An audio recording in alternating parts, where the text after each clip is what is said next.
Man, Hurricane Helene was a horrific storm. It was unprecedented. You know, I remember Hugo when it came back through back in the 90s when I was down in Rock Hill. You know, everybody down at the coast, you know, they came all the way up to Charlotte because they were looking for shelter. But when it hit Charleston, man, it took off. And man, it was, you know, winds knocked all the trees down and everybody was stuck right there. You know, they're looking, you know, looking for what to do, and it's worse there and power's down. So, you know, when Helene, you know, people that survived hurricanes and Floyd, when it came through here years ago and just sat and dumped water over the Carolinas and North Carolina, Western North Carolina, you know, that's when they started repairing the dams at Lake James and all those kind of things. And man, they've been working on that ever since, and it's been crazy. But now Helene, you know, it come through and just come a straight line and just boom. It's amazing how over here in Hickory, North Carolina, right there on the other side of 321, it's untouched, power and stuff like that. They had some trees down and stuff like that. But you get further up I-40 and west, man, you start coming into Morganton, Burke County, man, it was unbelievable. We live up on the backside of a mountain off Enola here in Burke County, right outside of Morganton, and man, in the South Mountains. And man, I'm so thankful for all the people that got out there and got the trees cleared for the roads and stuff. You ride around and you see the devastation just here. People couldn't get out, people couldn't communicate, and people don't know what to do when it's like that. They don't know the protocols. You can't call anything, you can't, you know, and so many people are so isolated in Western North Carolina, you know, they're still getting to them, and it's so tragic, you know, and one side of the road can be light, and then on the other side can be complete darkness.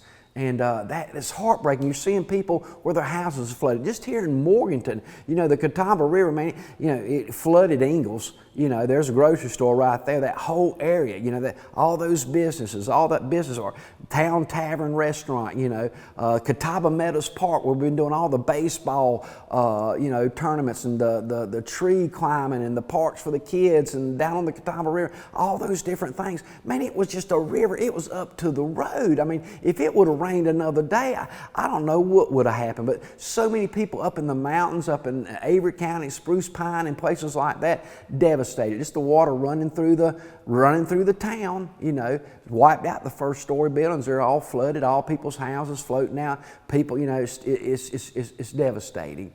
And it really, people don't know how to prepare for something like this. People are walking around. We help people just try to get things working here in town, that their house flooded, and they're pulling their stuff out on the street, and they're walking around like zombies. They don't know what to do. They can't think about anything.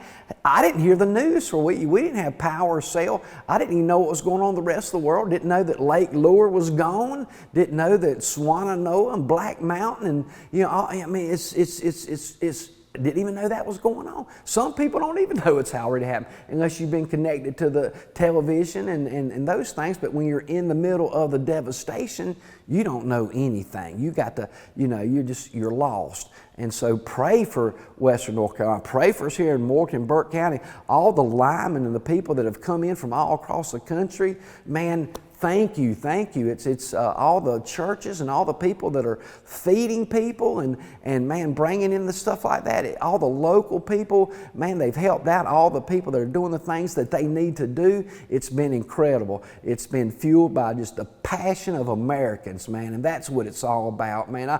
That's what I'm so excited more than anything else, is to see the heart of Americans helping one another. And a lot of them are not going to recover from this. And so we got to press on and help one another and mean it and pray for one another during this hard time.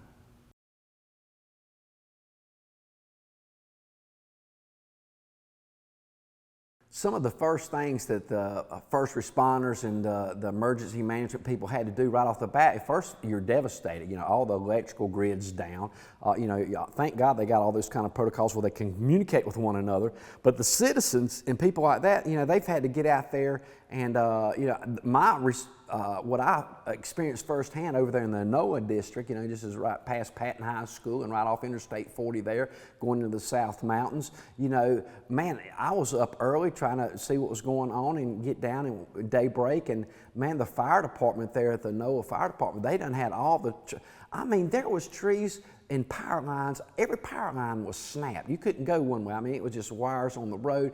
Every power line was snapped, trees falling over the roads. And then there was this one place I had to go through with the car. They had already come through and cut. And the power line, the tree fell on the power line on this side of the road fell over into the other side. So it was like a triangle. And they'd cut out where you could just kind of like going through a cave with your car just to get out. So the first responders and the fire department and people out there with the chainsaws making it where we at least got accessible to the main roads to some kind of capacity, but that's still even hard. I mean, there's trees down on 40. You know, those guys got out there, and I mean, it was traumatic. It's a miracle that not more people were killed here in Burke County. You know, it's tragic that so many people have died already. I know those numbers are going to go up. Our hearts are breaking on just the devastation. But the emergency management people have done a great job. You know, here locally, Brian Epley, the county manager, and all this fine. Everybody's got the word out there. Where, you know, you don't know how to prepare for this. You know, they got things in place. But I think in the future, as we're moving forward, as we're digging through it and helping people restore their lives and things like that, is having protocols in place ahead of time where people are more aware. You know, it's kind of like when something like Pearl Harbor happens or something like that. You know, you kind of we're lulled into thinking everything's good all the time around us, and we don't think a tragedy can happen all the time, but our lives are very vulnerable, and we have to realize, I mean, some people have lost their lives, but there's people out there that are trying to help. You see all the people on the news, all the helicopters, all the churches. Man, it's a wonderful thing to see how people come out and help one another. And the emergency management team's done a great job, and it's going to get better.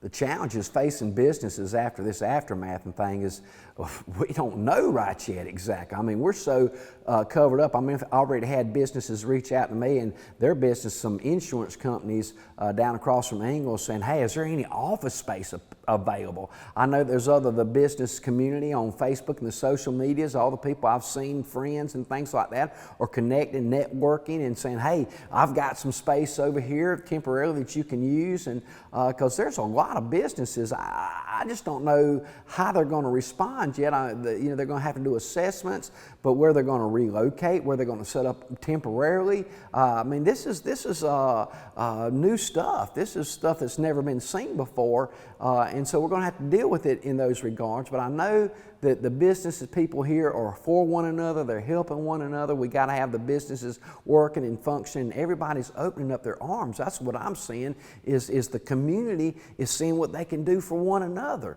You know, and so that's what I've seen in my business. You know, we've got office space that we've trying to help out if people need space like that, and it's worked out because, you know, we got to help one another during these times and help everybody else get going so that they can get functioning again. So it's going to be a hard move forward. But you know, business goes on, the show goes on, and we'll keep facing every day and digging out every day and helping every day.